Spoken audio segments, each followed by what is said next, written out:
18 мая 1944 года. Боль, отчаяние, протест – это все отразилось на полотнах крымско-татарских художников. Выставка, посвященная ко дню депортации крымско-татарского народа, открылась в Ахмеджите в Доме художника.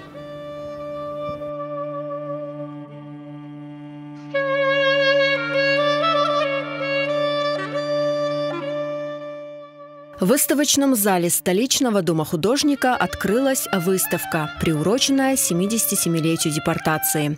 Около 30 мастеров представили свои работы. В каждой из них личная история.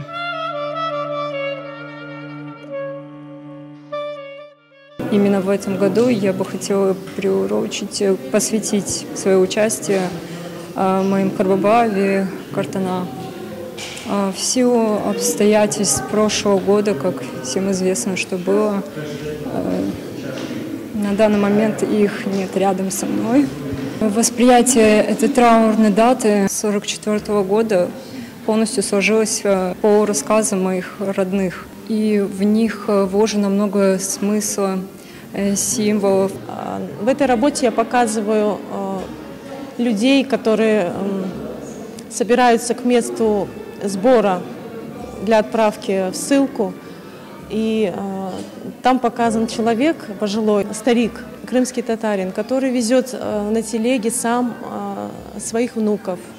И в отчаянии за ними идет их мама. Так как получилось, что народ вынужден покидать свой родной кров, свои цветущие сады, деревья. И все это я усилила светом, красотой природы. И я показываю боль, которую они испытывают в этот момент. И назвала картину «Покинутый дом». Среди участников выставки именитые крымско-татарские мастера. В их работах символы, отражающие их видение истории и современности крымских татар. Тема депортации, она очень широкая. Ее можно прямым текстом о ней говорить, и можно междустрочно это самое чувствовать через работы, вот то ощущение там. Я сегодня представил триптих «Всадники», но эта работа, она больше таком на энергетическом уровне, то есть это условные, решения всадника, коней там, поэтому наш народ был связан с конницей, там все это нам близко по духу. И ту энергетику хотел передать в этом триптихе. Каждый художник в душе, он несет эту трагедию, выражает свои отношения к этой жизни. Она продолжается, и мы живем. И я думаю, что наши дети будут всегда помнить это. За мной это одна из таких последних. Я думаю, что это посвящение нашей будущей жизни, это называется «Рождение». Организаторами выставки уже традиционно выступили Ассоциация крымско-татарских художников и Союз художников Крыма.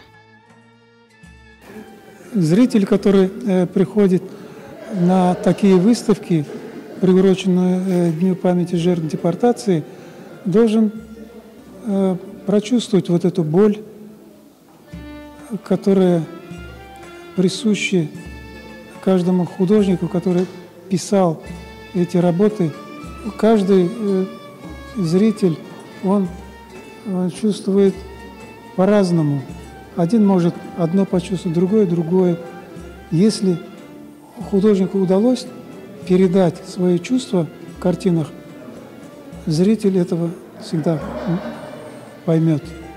Мы на этой выставке получили большое удовольствие. У нас на родине наши дети, наши внуки принимают участие на этой выставке. И действительно получил удовольствие. Почему? Потому что она отражает чаяние нашего народа, боль нашего народа. И давно мы стремились вернуться к себе на родину. И действительно, наша боль, она отражена здесь. Понравилось то, что тема отражает в первую очередь как факты самого изгнания, так и возрождение крымско-татарского народа. Это вселяет надежду на то, что действительно светлые ноты все-таки будут преобладать в образе будущего крымских татар. Выставка в Доме художника, посвященная депортации крымских татар, продлится до 31 мая.